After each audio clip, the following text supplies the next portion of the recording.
Mas Deus leva essa questão da missão tão a sério que Ele repetiu 5 vezes essa missão. Amém? Ele diz lá em Mateus 28, 19 a 20, se você tiver condição de abrir, Ele diz: ide, portanto, e fazei discípulos de todas as nações, batizando-os em nome do Pai e do Filho e do Espírito Santo. Batizando em nome do Pai, do Filho e do Espírito Santo. E aí, ensinando-os a guardar todas as coisas que vos tenho ordenado. Eis que estou convosco todos os dias, até a consumação do século. A Bíblia dá várias razões, e a gente vai ler mais uma razão, porque a nossa missão nesse mundo, e quando a gente fala de missão no mundo, aqui dentro da igreja, irmãos, a gente exerce o ministério, que é o serviço. Eu estou aqui servindo você, e você está servindo seu irmão. Mas quando se fala em missão, é uma missão no mundo. Ou seja, em que mundo? No mundo, no universo que você atua. Diga, eu atuo. E a tua missão é parte de você viver para a glória de Deus. Amém? Se você cumpre a sua missão, você está vivendo para a glória de Deus. Amém? E aí, essa questão da missão, a gente pode se atrapalhar muito, esquecer, colocar ela de uma forma que não é no devido lugar dela, da devida importância que a missão tem. Amém? A gente fica como que lá no Egito, o povo de Israel foi chamado para ir adorar a Deus. E aí Moisés se apresenta para Faraó e diz: deixa o meu povo ir. Há uma ordem do Elohim, do Deus Todo-Poderoso, do Eu Sou, que nem o nome de Deus é tão santo e poderoso que Elohim, Elohim Adonai é Deus. Não é o que não tomarás o nome de Deus em vão, era tão sério que o Deus de Israel nem nome tinha, de tão importante que é esse Deus. E aí Moisés chega para Faraó e diz: o Eu Sou me enviou, e ele disse: para te deixar o meu povo ir, me adorar. E aí o Faraó colocou cargas. Vocês fazem tantos tijolos, uma obra terrena que só toca aqui, e que a gente tem uma grande facilidade, irmão, de ficar só na obra terrena e vai colocando mais. Aí ele diz: vocês estão querendo ir adorar? Então é porque vocês não estão fazendo nada. Então joga mais fardo sobre eles de trabalho. Agora não vão colher. Os egípcios iam lá e colhiam e davam a palha, e agora vocês vão ter que pegar a palha. E essa é a dinâmica do inimigo, de a gente só se envolver na nossa atividade terrena, que é importante. Amém? Cumprir a missão não quer dizer que eu tenho que largar a minha atividade ali terrena, a minha profissão, o meu emprego. Não é isso cumprir a missão, mas é eu colocar ela no devido lugar de importância, de eu não negociar ela e deixar ela em um plano que não é isso, em último plano, em segundo plano. Mas eu tenho uma prioridade, eu fui enviado por Deus. E é poderoso isso, irmãos, porque a missão que Deus me deu é a continuação da missão de Jesus. Amém? Diga, a minha missão é a continuação da missão de Jesus. A igreja é o corpo de Cristo aqui na terra. Por isso que eu tenho que estar ligado no corpo, porque se eu estiver fora do corpo, eu não vou estar cumprindo aquilo que Jesus começou a fazer. Eu tenho que continuar. Que Deus está preocupado, irmãos, com a salvação dessa terra, porque Deus amou o mundo de tal maneira. O evangelho é simples: para que todo aquele que nele crê não pereça, mas tenha a vida eterna. E essa missão, ela é temporária, ela é transitória. Eu não tenho várias vidas para viver, não tem encarnação. Amém? Não existe isso, porque o homem está ordenado morrer uma só vez, vindo depois disso o juízo. E aí Deus leva tão a sério que lá em Marcos 16, 15 e 18 ele reforça a missão, amém? Ide, e disse-lhes: ide por todo mundo e pregai o evangelho a toda criatura. Quem crê e for batizado será salvo. Quem, porém, não crê será condenado. Aí, meu amigo, a minha missão tem um peso eterno. Se eu encarar ela como ela é importante, diga: a minha missão é importante. Então, a gente veio aqui hoje, nesse culto da vitória, para a gente dar a importância devida a essa missão. Vamos fazer agora um balanço. Nós somos aqui um grupo de pessoas congregados em Cristo Jesus, amém? A gente tem que batizar a gente, tem que ganhar almas, é ou não é? Ano passado a gente não batizou. Batizou? Não houve um batismo. Ou seja, quer dizer que a gente, fazendo uma análise fria, sem procurar culpado, sem se oprimir ou oprimir ninguém, mas a gente refletir seriamente, a gente ide por todo mundo e pregai o evangelho a toda criatura. Quem crê será salvo. Mas ele acrescenta mais uma vez: quem crê e for batizado. A fé, ela é uma demonstração pública através do batismo, amém? E aí será salvo. Quem, porém, não crê será condenado. Aí ele fala de um avivamento, irmãos. Estes sinais seguirão, estes sinais hão de acompanhar aqueles que creem. Marcos, eu estou lendo 16, 15 a 18.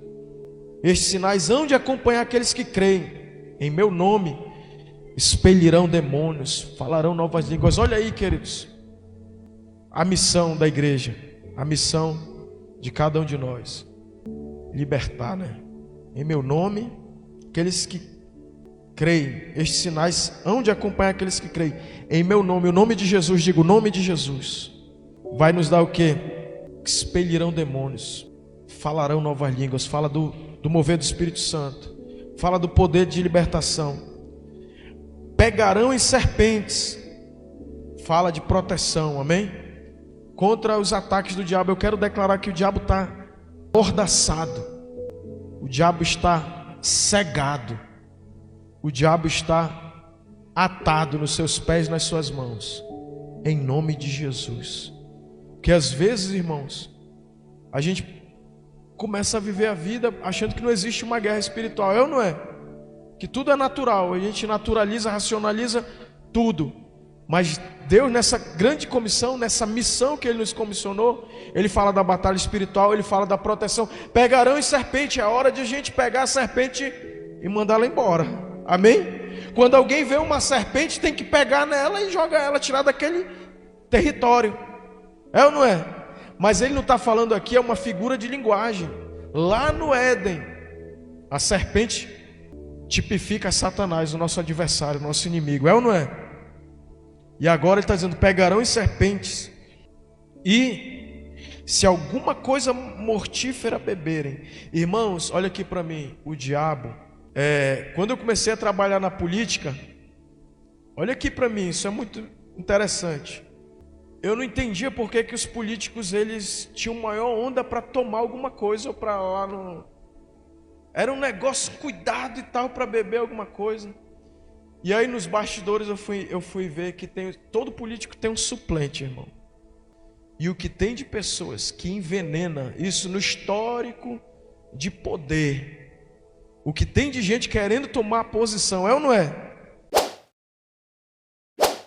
De autoridade de governo, não existe uma briga pelo poder. E aqui Satanás está dizendo: se o teu inimigo tentar te envenenar, tomar o teu lugar de poder, de autoridade, tu vai beber e não vai acontecer nada contigo.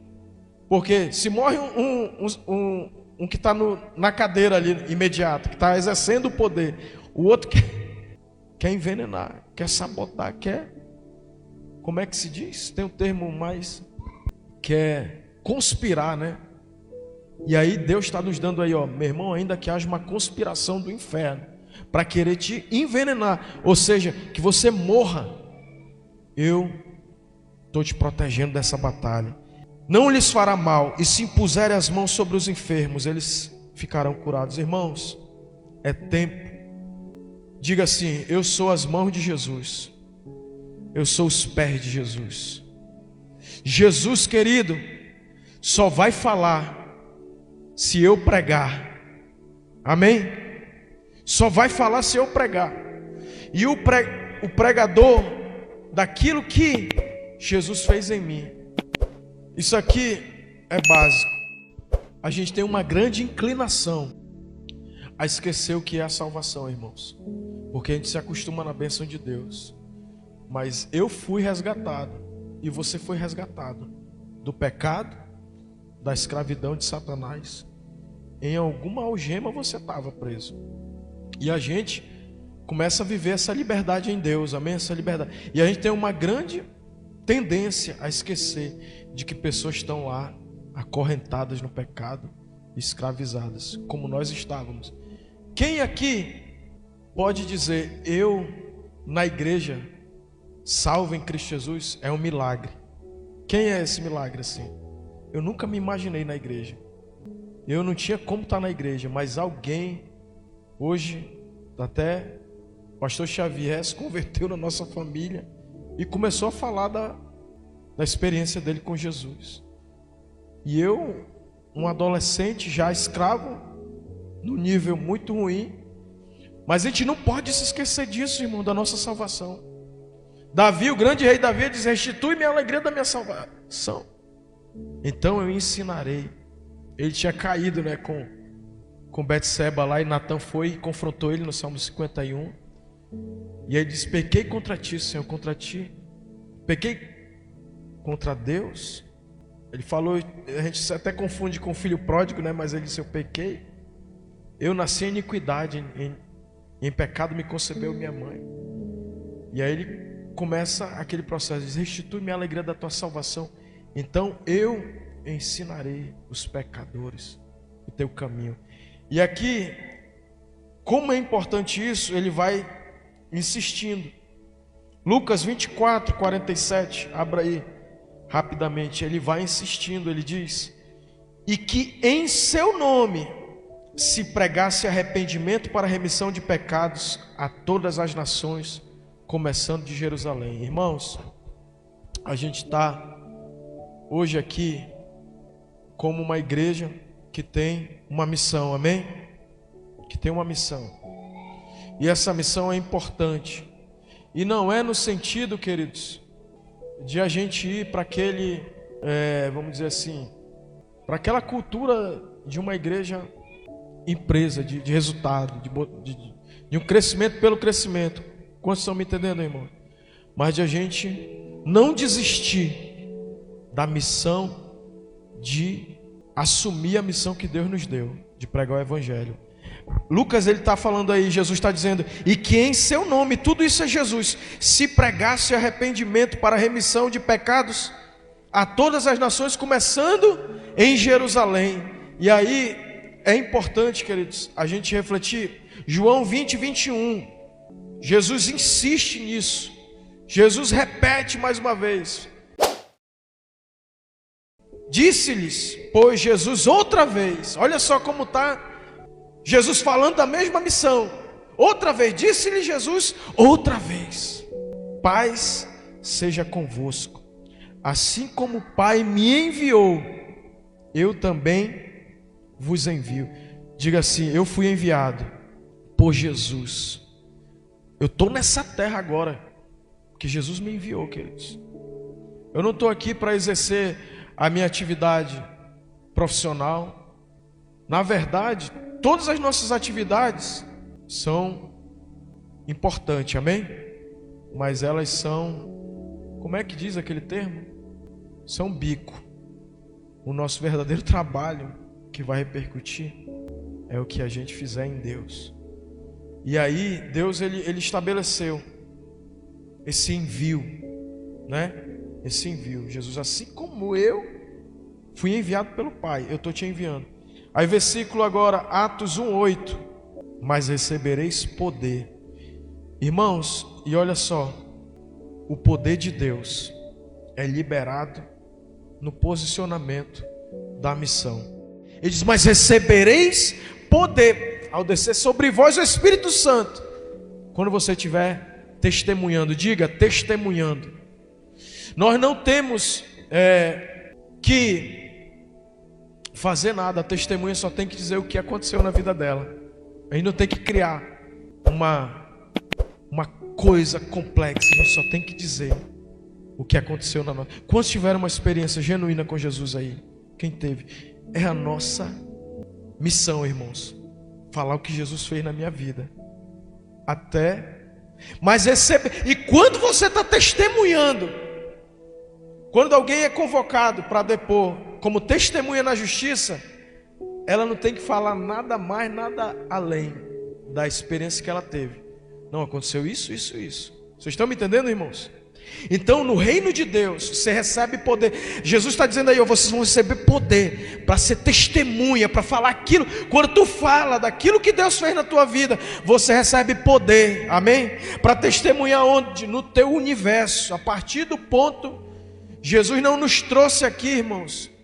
Aqui não é o ponto de chegada, aqui é o ponto de partida. Esses dias eu tive que atendendo demandas já nessa questão da advocacia, e eu fui orar com famílias que estão sofrendo.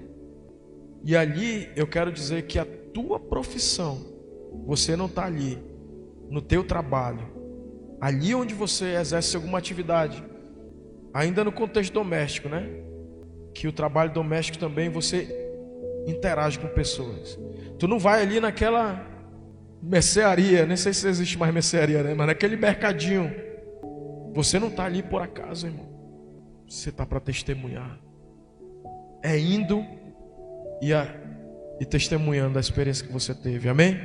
Quantos estão caminhando comigo nesse raciocínio?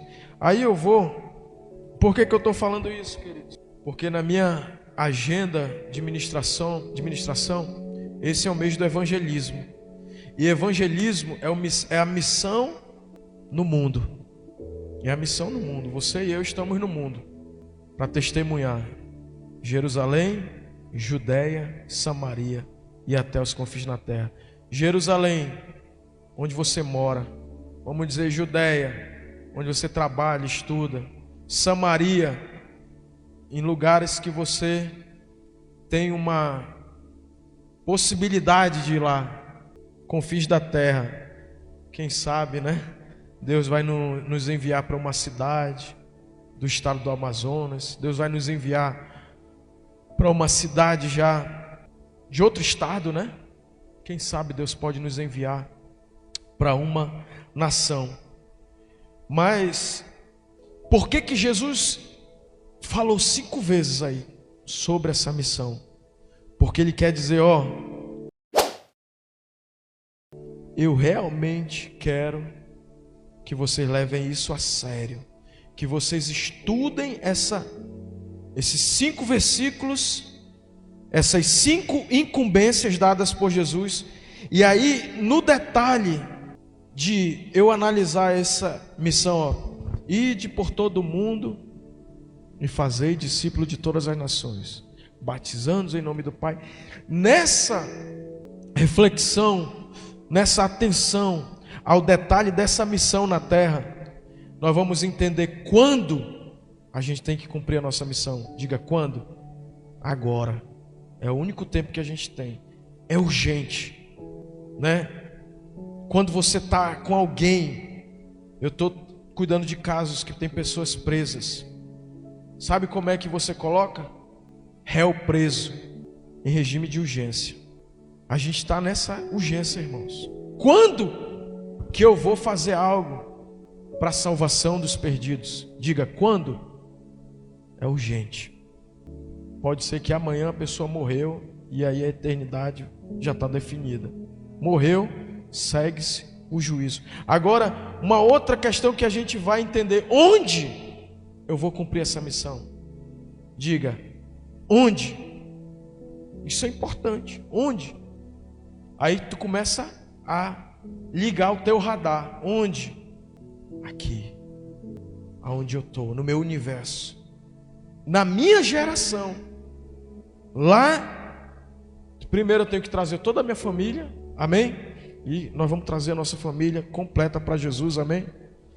E aí, meus amigos, aí eu falo dos vizinhos, né? Orando, algum tempo atrás, eu disse: Senhor, salva meus vizinhos. Só que tem vizinho que não é nem vizinho, né? Que você não tem contato nenhum com ele. Quantos já tiveram essa...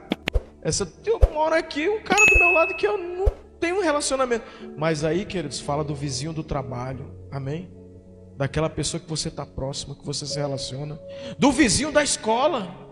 Onde, pastor? É aonde você tem relacionamento, aonde você interage. Onde que eu vou cumprir a minha missão, eu vou testemunhar? Não é uma missão impossível, irmãos, é uma missão plenamente, só preciso analisar e ponderar com atenção, com seriedade. Jesus, eu estou aqui na terra para uma missão importante. É quando? É agora, é urgente. É onde? É onde você está. Amém? Diga: onde eu estou, eu sou um enviado. Irmãos, eu vou chegar lá. É um privilégio a nossa missão. Os anjos queriam, mas Deus entregou para mim e para você essa missão. Amém? É um privilégio e é uma grande responsabilidade. Por quê que eu vou cumprir essa missão? Por quê, né? Aí ele dá o destaque, porque é questão de céu e inferno, salvação e condenação eterna. É a coisa mais importante, irmãos. É a decisão mais importante das nossas vidas.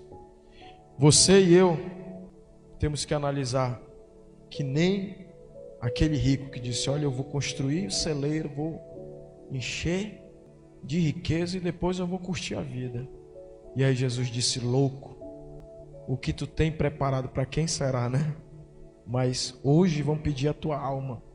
A gente está trabalhando com riquezas eternas. Por que que o diabo quer impedir que eu cumpra a minha missão, meu evangelismo? Por quê? Porque a gente está falando de riquezas eternas. Tudo isso aqui vai perecer, irmão. Isso aqui, ó, daqui uns anos, acabou. 50 anos, tudo isso aqui vai virar. Eu vi um pastor pregando, mas é muito invocado isso, irmão. Daqui 50 anos, nem muito, estou botando muito tempo, isso aqui tudo vai virar sucata. Muitos de nós, a matéria vai existir osso ou cabelo. Mas por que que eu tenho que enfatizar nessa missão importante? Porque ela vai repercutir na eternidade. Amém? O teu espírito e o meu espírito são eternos. E a alma das pessoas são eternas. Eu posso vestir ela de ouro, irmão. O diabo não está nem aí, irmãos. Se eu virar um grande ativista social, um grande ativista político, e eu der comida, e eu der qualidade de vida para as pessoas, o diabo não está muito. Agora, se eu for falar de Jesus, testemunhar, meu irmão, o diabo vai se levantar furiosamente, querendo impedir, porque ele é o valente que quer segurar na condenação eterna. Amém? Por que então eu vou cumprir minha missão? Porque é a única coisa que é importante, irmão. Diga: eu tenho uma missão importante. O resto, irmãos, daqui uns dias não vai interessar se eu fui advogado ou se eu fui serviços gerais. Não vai. Mas vai interessar quantas almas foram para o céu através da minha humilde influência. Amém, queridos? Isso é a vitória verdadeira. Jesus, ele disse: olha, compra ouro, tu é pobre, compra ouro. A gente pode construir, queridos, estruturas extraordinárias, mas se não houver salvação dos perdidos, a igreja está como um barco, diz o Leonardo de Ravenhill. Tu já pensou? A igreja é um barco de pesca, e a gente está aqui nesse planeta para pescar, e todo domingo tem os cultos por todas as igrejas, e a gente não pesca algum problema. E aí Deus está trazendo essa reflexão para mim e para você. É tempo de a gente cumprir a nossa missão, de a gente evangelizar, de a gente pescar, amém? E vai pescar, e vai vir um perdido, vai vir 2, vai vir 3, e aí a gente vai cumprir a nossa missão, amém? A igreja está muito fora do propósito. A igreja, a gente nasceu para a glória de Deus, para adorar a Deus. A gente nasceu para ser família, pertencer ao corpo. A gente nasceu para servir uns aos outros, ministério. A gente nasceu para maturidade, para a gente crescer espiritualmente, amém? Mas a gente está aqui, irmãos, com uma missão temporária, que é a salvação dos perdidos. E aí, essa incumbência foi dada aos todos os cristãos. Essa missão não é para pastor, para sacerdote profissional. Quantos estão comigo? Essa missão é para quem se converteu, quem nasceu de novo. A gente fica achando que não, isso é responsabilidade do sacerdote profissional, daquele que foi ali, é ele que tem que fazer a obra da evangelização. Não, essa missão é para todos os cristãos, amém, queridos? E aí, e uma outra coisa, né? A gente acha que não, isso é papel, a missão é só para quem é missionário, tem um chamado missionário. Não, essa missão de ir e fazer discípulos, de pregar o evangelho a toda criatura, é uma obrigação de todo cristão, irmãos. Não é a grande opção, é a grande comissão. A gente tem que obedecer ou desobedecer. Quantos estão me entendendo, irmão? É a grande comissão. Ele diz aqui, não se trata de algo opcional. As palavras de Jesus não são a grande sugestão. Se você faz parte da família de Deus, sua missão é compulsória. Desprezá-la seria um ato de desobediência. Amém? E quantos querem dizer, Senhor, eu quero ganhar almas, amém? Eu quero levar alguém até o encontro contigo. E isso, irmãos, talvez você não esteja ciente de que Deus o pôs como uma responsabilidade pelos incrédulos que vivem à sua volta. Agora, abra aí Ezequiel 3:18, abra aí comigo, Ezequiel 3:18. O sangue aí, irmãos. Ezequiel 3:18. Quando eu disser ao perverso, certamente morrerás. Versículo 18 eu estou lendo. Quando eu disser ao perverso, certamente morrerás, e tu não avisares, e nada disseres, para o advertir do seu mau caminho, para lhe salvar a vida, esse perverso morrerá na sua iniquidade, mas o seu sangue da tua mão requererei. Aqui numa linguagem mais simplificada, ele diz assim, olha essa responsabilidade, querido. Se você não falar, não advertir os ímpios a parar de praticar o mal, eles morrerão em seus pecados, mas colocarei sobre você a responsabilidade pela morte deles. Então, é responsabilidade nossa, queridos. Aquele cara que está, não é converter ele, é advertir ele, amém? Hoje, lendo isso, Deus falou primeiro comigo, amém? Será que eu estou convidando? E Deus falou, tu está convidando? Que às vezes quando a gente é pastor, eu mando para todo mundo, mais de 1000 pessoas recebem. Quem está no meu WhatsApp, eu já digo, ó, vou te colocar e eu vou enviar para ti convites, pregações. Mas será que eu estou indo lá, meu irmão? Bora para a igreja, domingo tem culto. Para os amigos de trabalho, para os amigos ali do meu relacionamento, né? Vai ter o GC ali, cara, bora lá. E lá a gente vai advertir, a palavra de Deus vai advertir, amém? E aí ele vai decidir. Se ele não quiser, a gente já tirou aquela responsabilidade, o sangue. Mas, irmãos, há um poder no testemunho. Pessoas se convertem. Eu me converti, irmãos. O titio já fazia a reunião, eu nunca ia. Mas chegou um dia que o peixe foi fisgado. E quantos foram fisgados também? Rapaz, um dia eu me converti. Amém? E aí, você pode ser o único cristão. Agora isso aqui é muito forte, irmãos. Você pode ser o único cristão que algumas pessoas irão conhecer. E sua missão é contar a eles sobre Jesus. Não estou falando de religião, amém, queridos? Isso é muito forte. Pode ser o único cristão que aquela pessoa irá conhecer. E a tua missão é contar para essa pessoa sobre o que Jesus fez na tua vida e quer fazer na vida dela. Quer salvar a gente dos nossos pecados, amém? Que é o maior milagre de todos, irmãos. O maior milagre não é o coxo andar, não é o cego enxergar, não é o mudo falar. O maior milagre, irmãos, é um pecador se transformar em um filho de Deus e ter a vida eterna, amém? Jesus disse: olha, vocês não devem se alegrar porque os demônios se vos submetem, porque vocês fazem milagres espetaculares, mas alegres, porque o vosso nome está escrito aonde? No livro da vida, né? E a gente tem que colocar o nosso nome lá e botar muita gente lá para os anjos colocar. Coloca mais esse nome aí, amém? E eu quero declarar que você e eu vamos ver muitas pessoas se convertendo. Esse é um tempo de evangelização, de cumprimento de missão, de salvação de perdidos. Você vai ver pessoas da tua família vindo se render aos pés de Jesus, dizendo: eu quero, chorando, dizendo: me leva, eu quero receber Jesus, eu quero me entregar para Deus por completo, amém? Será que você pode receber essa palavra? Deus te colocou nessa terra com uma missão, e você tem pessoas que Deus vai entregar para você e que Deus já entregou para você, e o teu testemunho vai transformar poderosamente a vida de pessoas que vão ser salvas por Cristo Jesus através da tua vida, amém, querido? Da minha vida. Será que você pode dar um aplauso a Jesus? Sua missão é um privilégio formidável, embora seja uma grande responsabilidade, é também uma incrível honra ser usado por Deus. Irmãos, não tem nada nesse mundo. Nossa querida Érica foi numa viagem linda, bela demais, né? Top das galáxias. Eu vi aí alguns vídeos, né? O Junho, Saima, Sara, uma benção.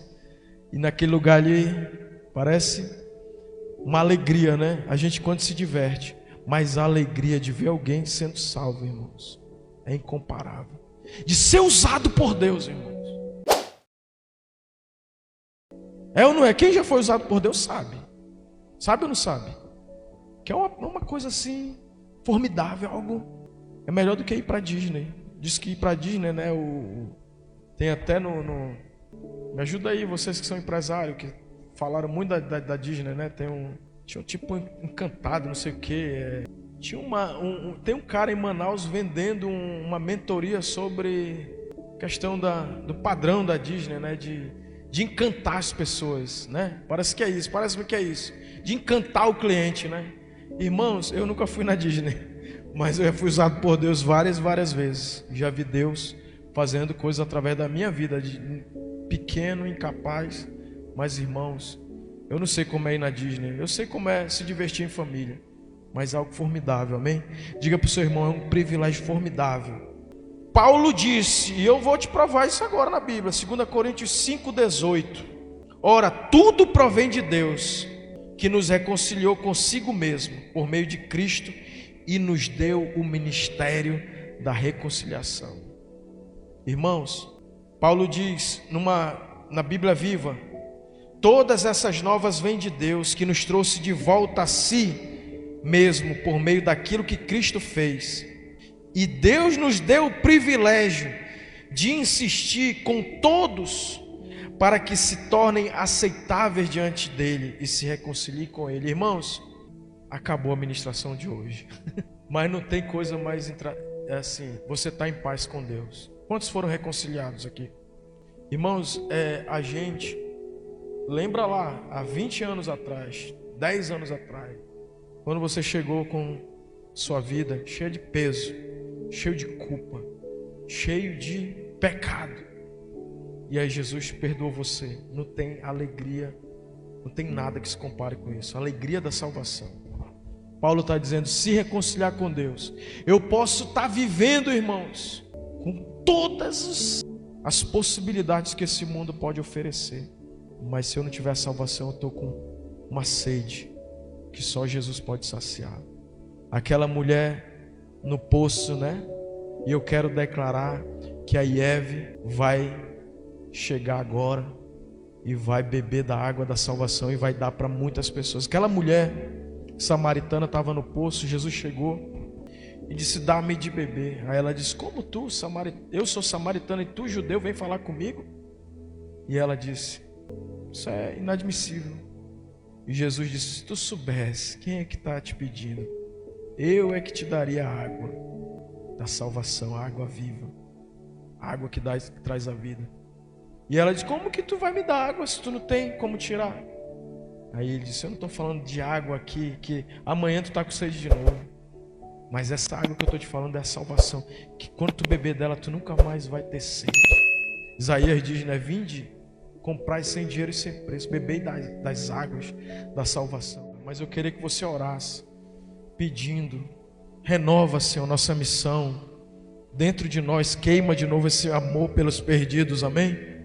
E aí, olha aqui para mim, aquela mulher que estava ali achando que não ia ganhar mais nada na vida, que estava desprezada, ela foi meio-dia ali, no horário que ninguém ia no poço, porque ela era uma mulher que não tinha valor, não tinha dignidade. Jesus disse: olha, chama o teu marido. Ela disse: eu não tenho marido. Aí Jesus disse: disseste bem, 4 maridos tu tivesse, o que tu tem agora não é teu marido. E ela: veja que tu és profeta. Jesus salvou aquela mulher, irmãos. E onde é que deve adorar? Alguns dizem que é aqui no Monte Gerizim, outros dizem que é em Jerusalém. Onde que deve adorar? Tu é profeta. Mas Jesus disse: vem a hora, e já chegou, que os verdadeiros adoradores adorarão o Pai em espírito e em verdade. E aquela mulher que encontrou a água viva, ela saiu correndo e trouxe a cidade. E eu quero declarar que a Ieva é essa mulher, amém? Nós bebemos da água viva e a gente vai trazer essa cidade para Jesus, amém? Eu encontrei alguém que falou tudo que eu precisava. Venham, vocês vão ver. Ele vai dizer tudo que vocês precisam. Querido, é tempo da Ieva se levantar, irmãos. Nós éramos aquela samaritana que não tínhamos marido, que não tínhamos. Ele diz: ó, canta alegremente, ó estéril, e vós que não tivesse marido, não impeça. Isaías diz, né? Porque tu transbordarás para a direita e para a esquerda. Firma bem a tua estaca, estica bem as tuas cordas, estende o todo da tua habitação, porque tu vai transbordar para a direita e para a esquerda.